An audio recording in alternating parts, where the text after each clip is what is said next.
Palabra y vida. Con el padre Manuel Horta, desde Sevilla.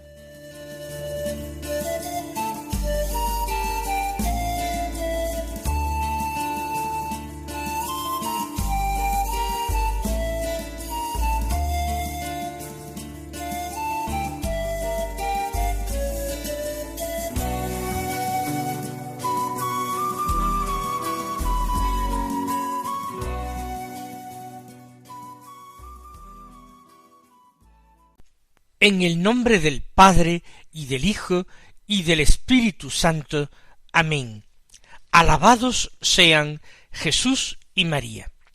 Muy buenos días, queridos amigos, oyentes de Radio María y seguidores del programa Palabra y Vida. Hoy es el jueves de la primera semana de la Cuaresma, pero este jueves es 22 de febrero. Y en este día la Iglesia celebra una fiesta. Por tanto, interrumpimos en la liturgia el color morado o violeta propio de la Cuaresma para revestirnos con el color blanco de fiesta. Porque hoy es la fiesta de la cátedra del apóstol San Pedro. Es una fiesta antigua. Antes del siglo IV, por tanto, antes de la era constantiniana, ya se estaba celebrando una fiesta en honor de la cátedra de San Pedro. ¿Y qué es lo que quiere decir?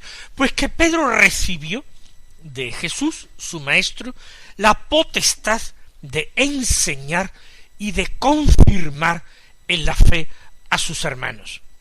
Lo escucharemos en la lectura del Evangelio de hoy.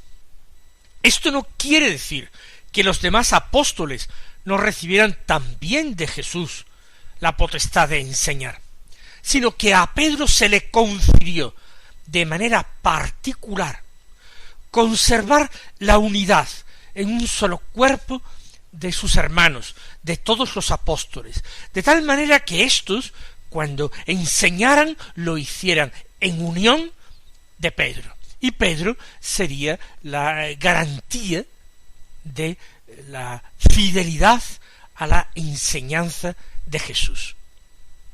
Así pues, la misión de Pedro y de los sucesores de Pedro, que son los romanos pontífices, los papas, es confirmar en la fe a sus hermanos. Y así se ha reconocido durante siglos. Cuando se planteaba en la Iglesia, en cualquier lugar, en cualquier región, grupo de diócesis, un problema doctrinal acerca de cómo había que creer algo, o cómo se debía actuar en determinada situación para vivirla de acuerdo con el Evangelio y la enseñanza de Jesús, la opinión del Papa era una opinión definitiva que se tenía en cuenta siempre en estos temas de doctrina cristiana o de moral. El Papa así era consultado desde toda la cristiandad cuando surgía un conflicto que a veces enfrentaba a diferentes obispos entre sí o a los presbíteros de una iglesia particular con su obispo. El Papa actuaba no solamente como juez, también como juez, pero además, como decimos, para fijar la doctrina.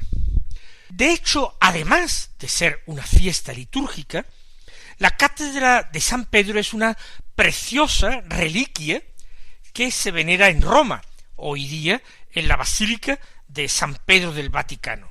Es una silla, una sede de madera maciza, que es muy antigua, ciertamente será al menos del siglo IV o quizás antes, y de hecho si se le veneraba tanto es porque según una tradición antiquísima en ella se había sentado en ocasiones Pedro en Roma para enseñar.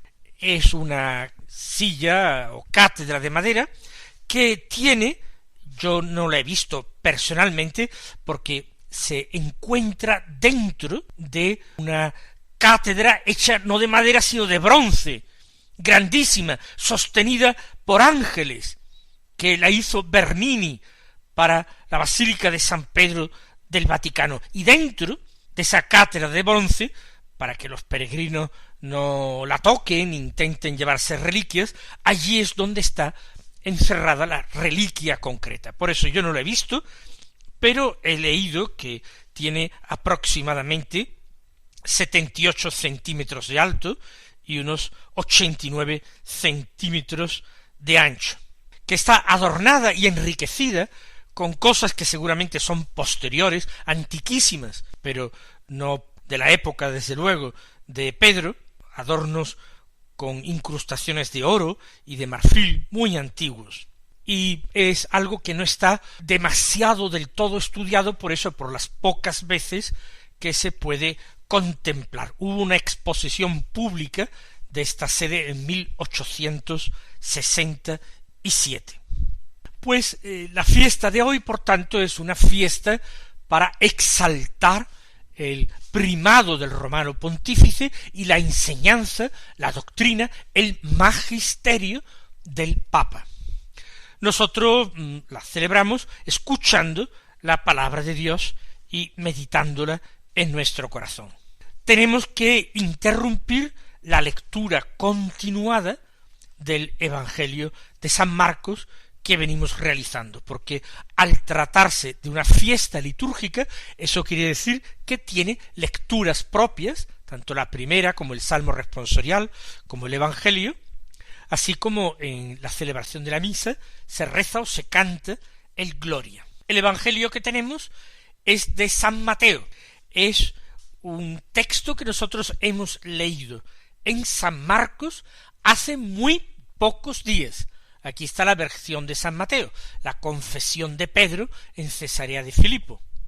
En San Mateo está en el capítulo 16, en los versículos 13 al 19, que dicen así: En aquel tiempo, al llegar a la región de Cesarea de Filipo, Jesús preguntó a sus discípulos: ¿Quién dice la gente que es el Hijo del Hombre?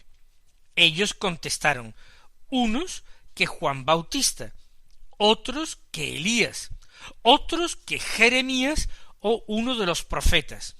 Él les preguntó: ¿Y vosotros quién decís que soy yo? Simón Pedro tomó la palabra y dijo: Tú eres el Mesías, el Hijo de Dios vivo. Jesús les respondió: Dichoso tú, Simón, hijo de Jonás, porque eso no te lo ha revelado nadie de carne y hueso, sino mi Padre que está en el cielo. Ahora te digo yo, tú eres Pedro, y sobre esta piedra edificaré mi iglesia, y el poder del infierno no la derrotará. Te daré las llaves del reino de los cielos. Lo que ates en la tierra quedará atado en el cielo, y lo que desates en la tierra quedará desatado en el cielo.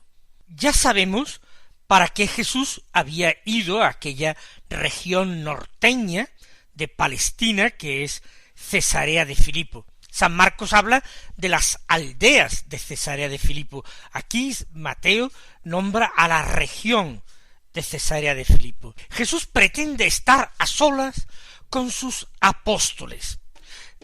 Él desea plantearles esa pregunta decisiva que hemos escuchado. Una pregunta que tiene dos momentos. En la primera parte de la pregunta, Jesús no busca todavía una confesión de fe, no busca un compromiso, solamente sondea a través de sus discípulos las opiniones que tiene la gente. ¿Quién dice la gente que es el Hijo del Hombre? Y aquí viene una respuesta diversa.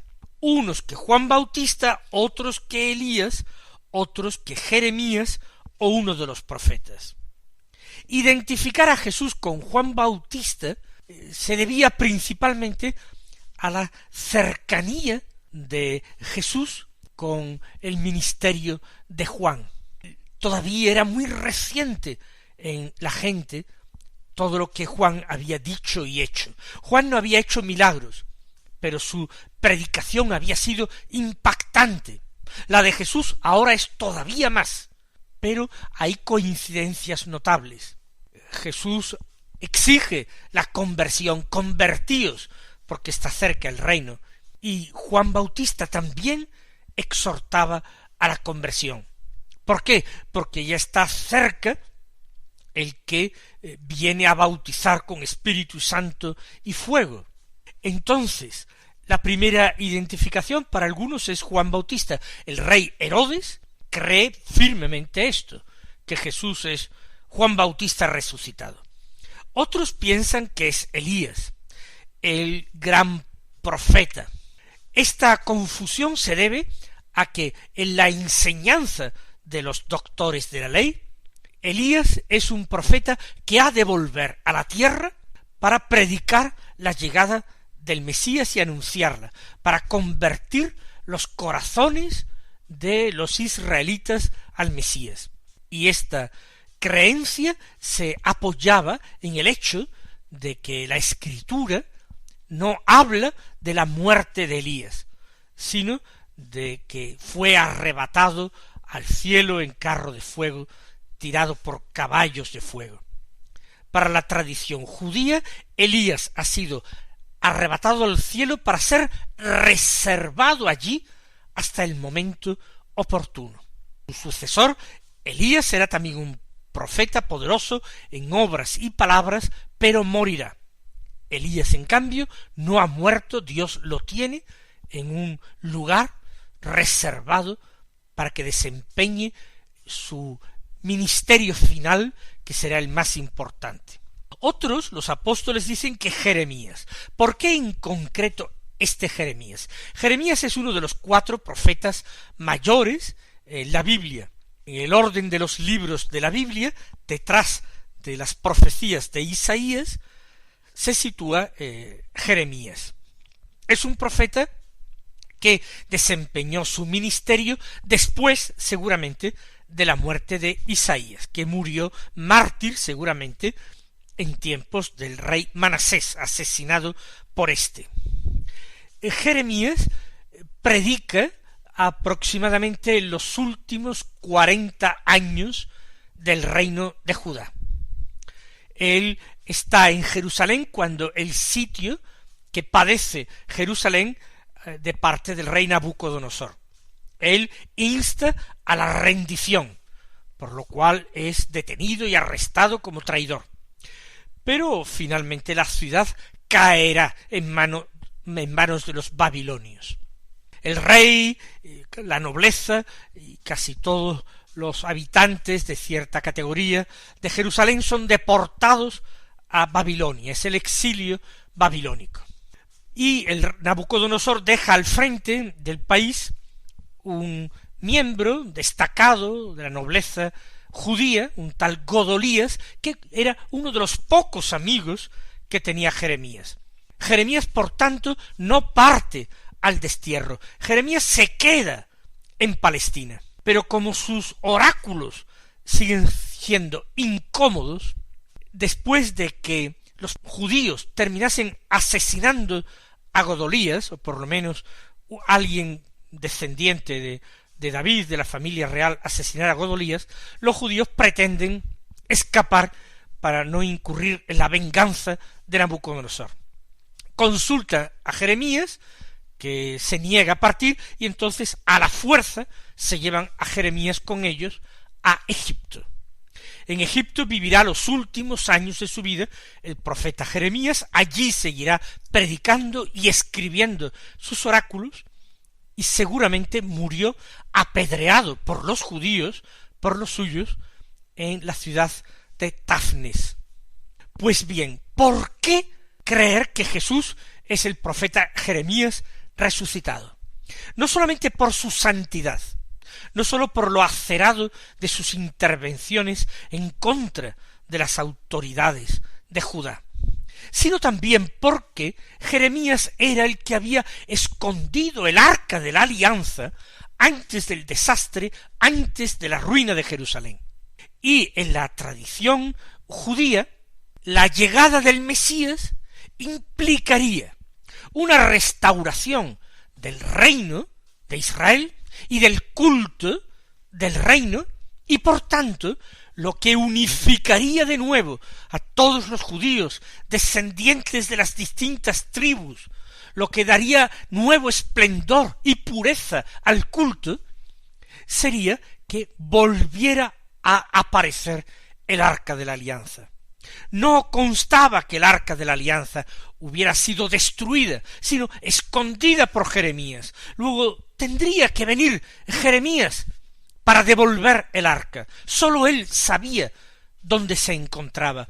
Por tanto, confesar que Jesús es Jeremías, que ha vuelto a la vida, que ha vuelto a la tierra, implica también decir, estamos ya en los tiempos del Mesías.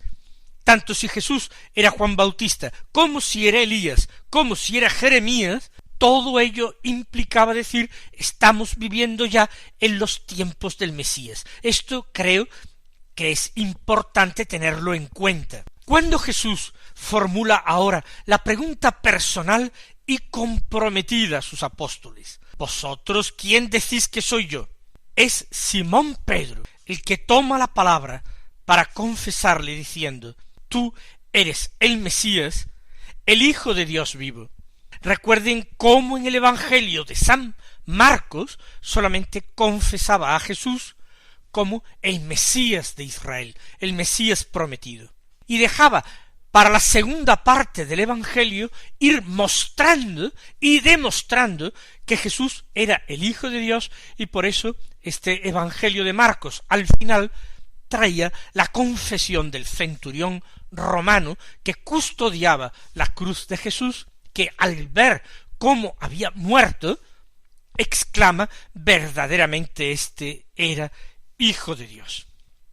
Aquí Pedro ya confiesa totalmente a Jesús como Mesías y como Hijo de Dios vivo. Y el Señor ahora confiesa a Simón, dichoso tú, Simón, hijo de Jonás. Simón Bar Joná, Simón hijo de Jonás. Jonás es el mismo nombre, en definitiva, que Juan. Por tanto, Simón hijo de Jonás, Simón hijo de Juan. Porque eso no te lo ha revelado nadie de carne y hueso, sino mi Padre que está en el cielo. Los hombres pueden intuir que Jesús es el Mesías porque en él concurren una serie de señales que están en las Escrituras, en los escritos de los profetas, con los que se podría identificar al Mesías. Pero confesar a Jesús, como en este Evangelio de San Mateo, como Hijo de Dios, este conocimiento sólo podía darlo el mismo Dios. Sólo Dios, el Padre que está en el cielo, es el que puede haber revelado esto a Simón Bar Joná. Nadie de carne y hueso, ningún hombre, solo Dios. Por eso es Simón dichoso, porque el Padre se ha dignado otorgarle esta revelación. Es un extraordinario don. El Padre está en contacto, habla a Simón Bar Joná. Dichoso tú. Y ahora te digo, y Jesús emite una profecía. Jesús realiza un anuncio, y Jesús al mismo tiempo encomienda una misión a Simón. Ahora te digo yo, con esa autoridad que pone Jesús. Por ejemplo, recuerden cómo en el Sermón de la Montaña Jesús va interpretando la ley diciendo, habéis oído que se dijo a los antiguos tal cosa, pero yo os digo, y empeña su autoridad, yo os digo, en contra o en frente de otras maneras que ha habido en el pasado de entender la ley. Pues ahora lo mismo, ahora te digo yo, y con toda su autoridad dice, tú eres Pedro, y sobre esta piedra edificaré mi iglesia. Efectivamente, Pedro significa piedra. Ese es el sobrenombre que Jesús le ha otorgado, y es un nombre simbólico. Recuerden aquella parábola en que Jesús decía que una casa edificada sobre roca, sobre piedra, era una casa sólida, que no se vendría abajo, aunque vinieran los vientos, aunque viniera la lluvia, se salieran del cauce los ríos y dieran contra aquella casa. Si estaba edificada sobre roca, sería inconmovible, mientras que si se edificaba sobre arena, cuando llegaran todos estos elementos naturales, las aguas, el viento, la tempestad, darían contra la casa y la casa se vendría abajo con estrépito. Pues bien, lo que Jesús construye, su iglesia no está edificada sobre arena, sino sobre roca. Ciertamente la roca es Cristo. Sobre Cristo está edificada la iglesia, sobre su palabra, sobre su promesa, sobre su decisión, su voluntad, que no hace sino transmitir la voluntad del Padre. Pero hace falta un hombre que aquí en la tierra, después de que Jesús resucitado vuelva al cielo para sentarse a la derecha del Padre, él se quede como vicario suyo y tenga esa misma solidez de roca. Por eso tú eres piedra. Sobre esta piedra yo edificaré mi iglesia. Cristo es el fundador de la iglesia, el constructor de la iglesia, y Jesús la ha puesto sobre esta roca que es Pedro, sobre esta piedra que es Pedro. Y el poder del infierno no la derrotará. Estas son las tempestades, los vientos y las aguas salidas de cauce que pueden dar con fuerza contra este edificio. Es el poder del infierno, el poder de esa tormenta espiritual. No la derrotará. Es la confianza que tenemos los cristianos por generaciones y generaciones. La iglesia no se acabará. Es imposible que se acabe, que los hombres terminen con ella, y es imposible porque contamos con la promesa de Cristo. El poder del infierno no la derrotará. Y le promete: te daré las llaves del reino de los cielos. Lo que ates en la tierra quedará atado en el cielo, lo que desates en la tierra quedará desatado en el cielo. Este es el poder o potestad de llaves, una potestad que goza el romano pontífice, el sucesor de Pedro. Tiene poder de atar en la tierra, de imponer cargas, preceptos, y esos preceptos que pone o impone son preceptos del mismo Cristo y están apoyados por el mismo Cristo que los hace suyos. Este es el poder de atar. Cuando el romano pontífice define una doctrina que ha de ser creída, es con la autoridad de Cristo que lo hace. Esto queda atado, queda zanjado. Y lo que desates en la tierra, aplicando los tesoros de la misericordia de Cristo, eso también quedará desatado en el cielo. Mis queridos hermanos, que el Señor os colme de bendiciones, y hasta mañana si Dios quiere.